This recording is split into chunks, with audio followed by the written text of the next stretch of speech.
What is going on, everyone? I hope you guys are having an amazing day, because I am, man. I am glad to be finally making some videos. I told you guys I want to make at least one video a week, just to have like a little video in between excellent interviews every weekend.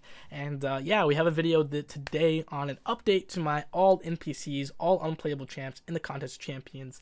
Yeah, it's pretty freaking crazy. I mean, we have 113 plus playable characters, and we have around 93 unplayable characters. So it's kind of cool to see the balance there. And yeah, like this list used to be at 88 5 months ago, and now we're at 93. And so I wanted to make a video on like, hey, why is this 5 characters plus compared to 5 months ago, and kind of probably talk about the future of maybe more unplayable characters, because we're probably going to have a couple more in the next couple months. And yeah, so yeah, also I want to say that I did add characters that should have been on the list last time, but I just wasn't able to add them just to personal reason of like not having an image of them. You know what I mean? Like I wanted to have like that image in the left side of the screen. They all have this image, you know, that portrait. I just didn't have of those characters, so yeah, I'll kind of explain why they're on the list now and talk about them. So yeah, yeah, so we're gonna start at the top of like who I added since then. And the first one is actually going to be, is the ISO 8 warrior people. If you've kind of read the Inhumans event when Medusa added to the game, and you've read the Aegon event, you know who the ISO 8 warrior people are. The ISO 8 warrior people came out before Aegon got added, about a year before, and basically Kingpin came to the game with Medusa, and basically Kingpin stole Lockjaw, our beloved Lockjaw, who was added to the game the same month as a non-playable character, and basically Kingpin stole him to teleport around, sniffing around to find these relics, and we find out that these relics are actually a part of, are like really old relics of these warrior people, and they're the natives of the battle realm. Like we found out that the battle realm was eons old, like that old, but we never found out that they're actually natives there. Like that's pretty crazy. Like we just knew a dying celestial birthed it. We didn't know that there were people living on it when the Collector and the Grandmaster and Karina found it. Like it's pretty crazy.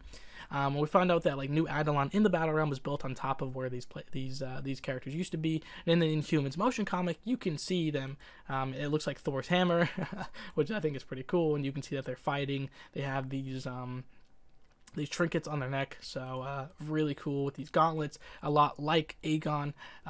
But you know, a year later we got Aegon, and it was told that Aegon's people are pacifist, that they do not fight, and when Aegon did fight and he won and freed his people who were slaves, they cast him away and they left him basically behind. So me and a lot of people are confused on the ISO 8 warrior people. Did they come before Aegon, like they were just warriors, that was it, and then later they kind of became pacifist, or if these came after Aegon left, because we don't know what happened to Aegon's people, even though Kabam Games confirmed that there will be an event explaining that, or at least something explaining that.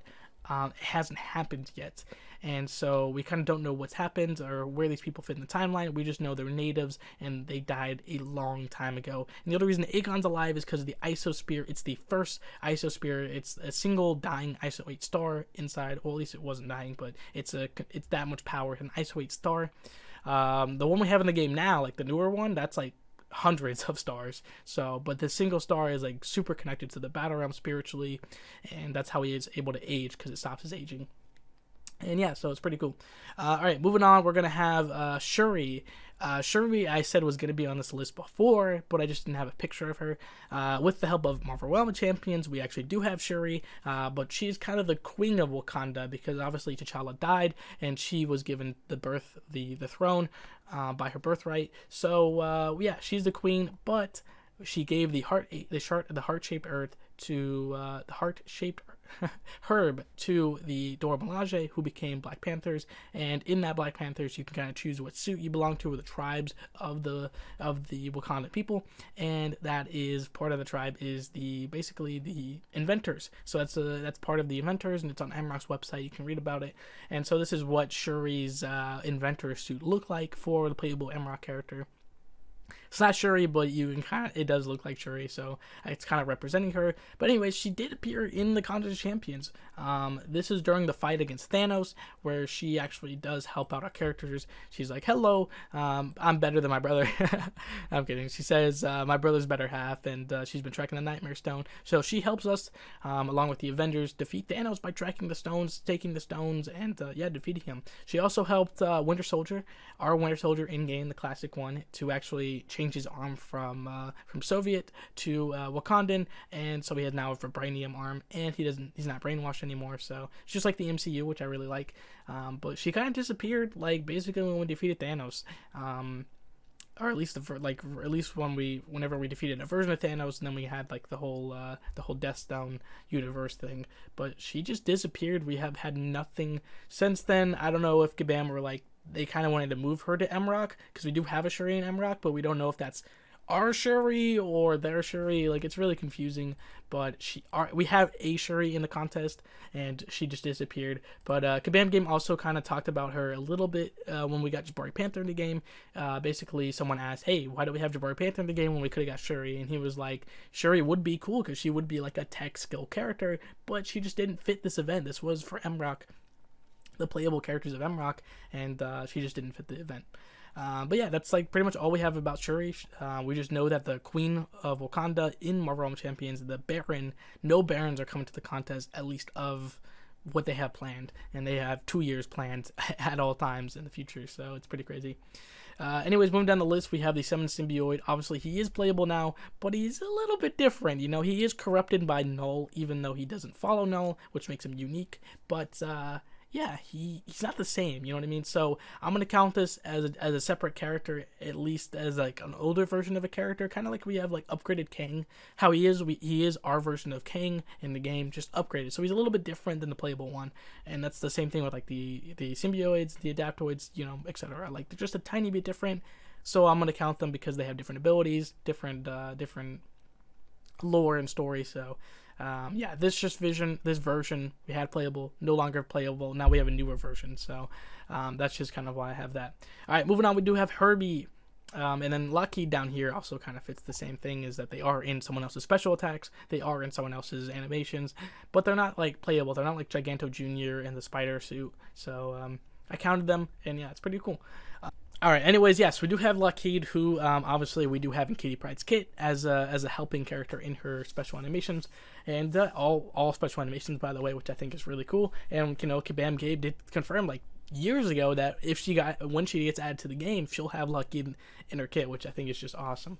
But yeah, so we also have Galactus. Galactus, I said it was going to be on this list. I just didn't have a photo of him. And with the help of mcoc, an awesome content creator out there making videos of custom mcoc videos, he made a Galactus thing, which I helped make a portrait of. And so yeah, we actually had him summoned to the Battle Realm, basically to his hunger and devouring of Battle Realm itself will be basically Battle World too, because that's like his main thing, is he eats planets, and we only have one planet in the Battle Realm, that's Battle World in the center. And if he does that, the collapse will tear open rifts in space and time and allow everyone to escape, in theory. Because and also when he did that, there was no one on Battle World, because Battle Realm, the Marvel Realm Champions, hadn't happened yet. At least weirdly, with like time travel and whatnot, like Battle Realm, the M.R.O.C. characters are from the past and not the present, and it's weird, and it's like, it's a lot of, there's like a 30-year time skip when the Maestro died and what we have now. It's pretty crazy. So yeah, but Galactus, he's in also Airwalker's SP3, which still doesn't make any sense, but he's there and he's in the game, so there's no denying that, and I'm glad I have a photo to finally represent him. That last one is upgraded Kang, and yeah, so this version is the regular Kang we have playable. I kind of talked about before how he's kind of basically a loser. He loses constantly to us, Thanos, etc. He always loses no matter what. Act 5 he loses. He's like, Act 5 he's like, hey, I lost again, but I'm gonna be back and I'll have my revenge.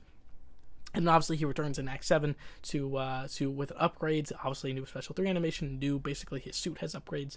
And I'm assuming this is the same upgraded Kang that we're gonna have in this is the same one in the Champions Forever thing from December 11th, 2020, and where basically we're gonna fight him like 7.3 with Karina, and then, or 7.4 I'm guessing, and then boom, Superior King pops out, and yeah, so it's pretty crazy. And we do have Superior King on obviously the State of the Battleground map, who I think will be on this list eventually when he comes in 7.4 sometime next year. But yeah, so that's basically it. You know, I added 5 characters. I explained basically why they're on this list now, and hopefully we'll see a couple more characters on this list. I also wanted to say I didn't count, obviously I talked about it earlier, Giganto Jr., Moment. I kind of didn't count them. They kind of fit like both the same character. You know what I mean? Like, it's not the same as Lockheed and Kitty Pryde. Same with the spider suit with Penny Parker. But if you like, because there is a spider inside that suit, so do you think I should count them on this list? Please let me know. I'll definitely consider it, and I might put them on this list if you guys think so. I also didn't put any dead characters. We have had a few characters on the game that have died, like the first runner of the contest, the original that Aegon killed, the Master. Aegon killed him, so I didn't put them on this list because he's dead. Also, the Traitor could also be on this list, but he technically hasn't been in the contest yet, at least we know of, even though in the State of the Battleground map it shows him in the contest, not in the MROC. So he's the Traitor on MROC, but not in the contest. So he's like not yet. So, you know, I'll put them on this list soon. Also, we have the Eternals next month. So the Eternals obviously come with the Celestials, and we've only ever had basically 2 Celestials in the contest. That's Nowhere, the decapitated head, that that story happened, right?